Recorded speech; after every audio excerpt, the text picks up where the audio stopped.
Welcome back. You are watching The Core, which is coming to you from Maiduguri, the capital of Borno State. And we are talking about the people of the Northeast and the impact of the insurgency, which has now been on for about 9 years.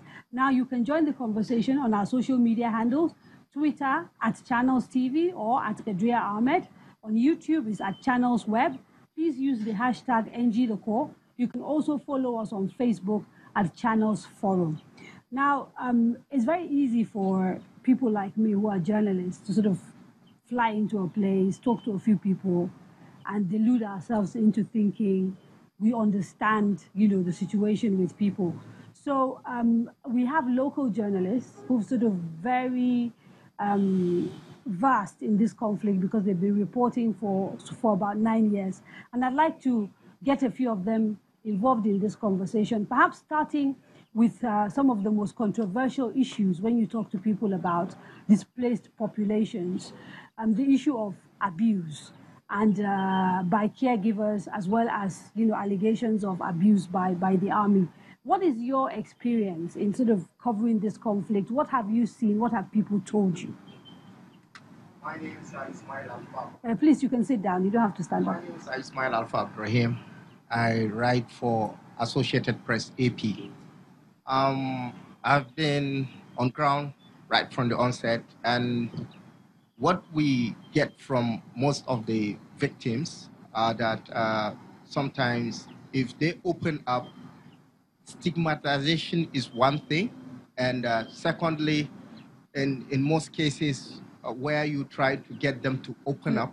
Please bring your microphone a bit closer to your mouth. Yeah, so when you try to let them open up, they view you with suspicion. And that suspicion is because maybe they feel if you report the issue, the perpetrators will come back to them. So these are some of the issues we face.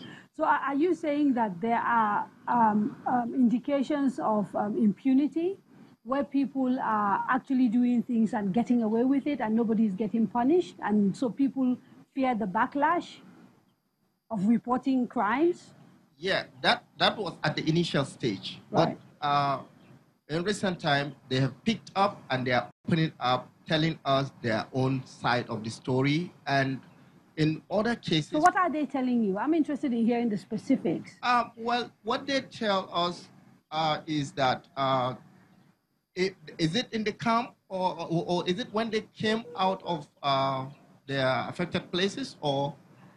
Just whichever one you think is significant, both, actually. Yeah, about the insurgents, they open up very well. Right. And sometimes where they have lack of food and other... what about the caregivers? What about the Nigerian army, for example? What are they saying about how the army treats them when they go into a place? Well, at the initial stage, it was horrible. That's the truth. It was horrible, and we also did not have smooth relationship with the military at the initial stage.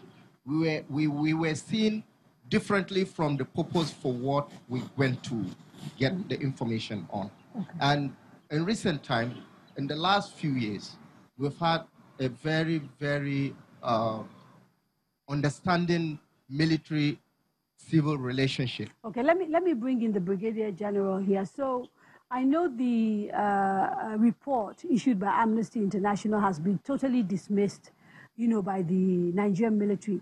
And yet, when you speak to people who are on the ground, they insist that again and again, there are people telling them that the conduct of the army isn't always the way it's supposed to be. And you get people who are abusing their authority. Are you refusing to accept this because you think there's a degree of liability? Or is it that genuinely you don't care about the fact that your army might actually be committing human rights abuses against civilians? No. Far from that. The military, we are very professional. Whatever we're doing it in a very professional manner to the standards as expected of best practices. If any person or anybody or any organization raises an allegation, of course, under the current leadership of the military, we have had a robust desk officers on human rights. In the case of Amnesty International, you didn't even try to investigate what they said. You just dismissed it outright. You said it wasn't possible. How will you conclude that it was not investigated? Somebody well, said because something. your statement did not say we investigated and we found it not to be true. What you said in your statement was that Amnesty is fomenting trouble. More or less, those were your words. And so there was no indication that any effort was made to actually see whether there was any validity to the allegations that were made. Except you know our internal mechanisms. Then, of course, you also stand to say it that way. Well, realistically, in a conflict like this, is it possible for you to guarantee that 100% your men will be behaving in the way that they are supposed to? Because it doesn't seem like it's a realistic thing to do. Well, not. We are trained.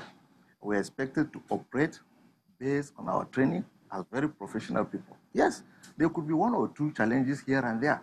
And that is why we have internal mechanisms to address those kind of things. So if there are issues, we said, let us know, and we will investigate. And those perpetrators will be sanctioned. How many have you sanctioned in the last 9 years? Since the beginning of this conflict, have you sanctioned any of your men for conduct against civilians that's not supposed to have taken place in 9 years? Oh, yes. Haven't you heard of our trials, our general court martials here and there? We've heard about court martials for disobedience to, the hierarchy. That is what you We've choose. Not heard anything. That is what you choose to listen to. But that is not the issue. There are a lot of things. There are several other cases. And can you tell us about some of them? The Nigerian military law only anchors on the issue of mutiny. We have a codified rules. And of course, any issue that came up is being investigated. And perpetrators are also sanctioned. And there are several of it. I may not be able to give you off the slip the data, but they are there. But like I told you, as I speak to you, there are court martials ongoing with different types of cases. Now, part of the lack of nuance that takes place when we discuss conflict of this nature, and particularly in the way it relates to people who provide security, is that often we don't see them as people. And so the issues of perhaps the trauma that they also personally face isn't taken into account, and the impact that can have on their ability to empathize and relate to civilians, because they see so much. So my question is regarding post-traumatic stress syndrome, which is, I know, common among soldiers, for example. What is the experience of the Nigerian Army around that, and how do you deal with people who are exposed to this sort of trauma and may end up with these psychological issues? Well, the engagement is ongoing. Within the periods that we have been engaged in the fight against this terrorism, we have measures to really take care of such things if they, raises their ugly faces. The military is how many psychiatrists and psychologists do you have in Maiduguri, for example, catering to your command? No. I cannot. You don't want to discuss that? No. That is not issue. That is not even issue to talk about.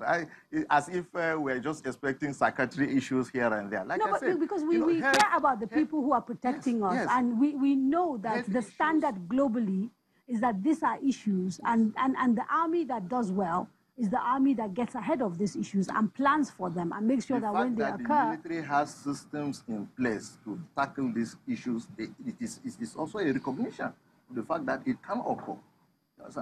But to say how many or what is it, it is something that is likely to happen. And that is why we have provisions put in place so that if they do occur, they will be tackled in that manner. Okay. I think that is the point we should be able to appreciate for. Okay, so I have very little time. A lot of people that want to talk. Let me start with the missus here. What we'll do is we'll take like 3 before we come back to the panel. So the madam here in front, the gentleman directly behind her, there's an IDP woman right there with the yellow scarf, and I'll get another soldier to speak as well. So these 4, and then we'll come back to you guys later. Yes, ma'am. So start here, please. Yes, thank you. So I will. Good morning, everybody. My name is Dr. Tina Olayemi. I am the Executive Director of Samaritan Care and Support Initiative. I partner with WFP FAO. So you're a medical doctor? No, I'm an academician. Okay. Talking about teachers, I discovered that we have a lot of schools coming up, thanks to the government. But unfortunately, we don't have people to manage the schools. We don't have teachers on ground. I wish they would do something that Kano State did when I was a small girl in Kano. They collected anybody that can teach, well qualified, and allow them to work with them. Even train their children too. But immediately they had enough for the state. They now tell you, you can go back to your state. Thank you for your service. So bringing people from outside? Yes. Okay. But Borno is not doing that. Secondly, I discovered we have a lot of small children that we call foundational, we should be giving foundational education. They are there, but nobody is talking to them. I wanted to start a school in one of the communities where I work. I had over 500 children under the age of 3 that we wanted to work with. Unfortunately, we couldn't get a safe space for them. Okay, and we will get maybe the commissioner at some point to respond to that and how maybe the government can work with you. The gentleman behind her, I really don't have a lot of time, so I have to rush people. Yeah, okay, so my name is Badlama Mustafa. I'm the Senior Liaison Advisor for the INGO Forum. The INGO Forum is an organization that coordinates all the INGOs within the state. I just want to address one issue. I think there's an allegation flying around here that has been left open, where saying the international community does not want the crisis to end.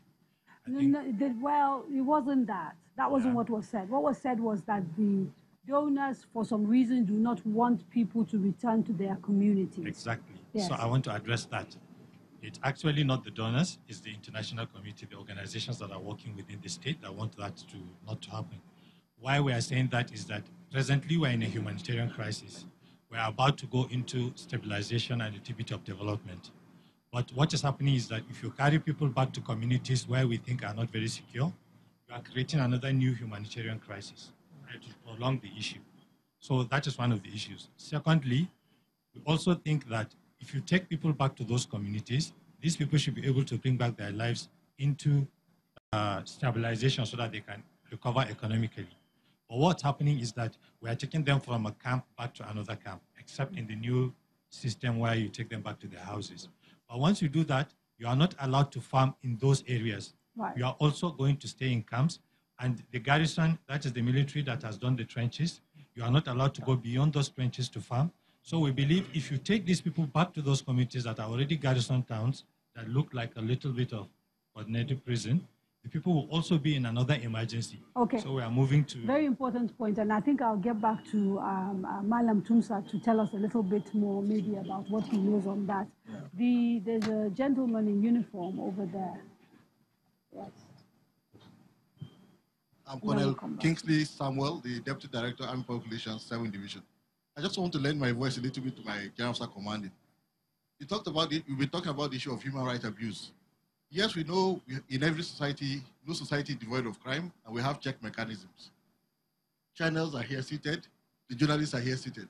We have court martials. We've had cases where soldiers that have erred, the journalists have been brought to also observe the court proceedings, listen to verdicts. The same thing with human rights commissions. They've also been part of those courts, at least to show the human face of the military. Again, you talk about the issue of taking it as the issue of counseling. We have a psychological department in the theater command.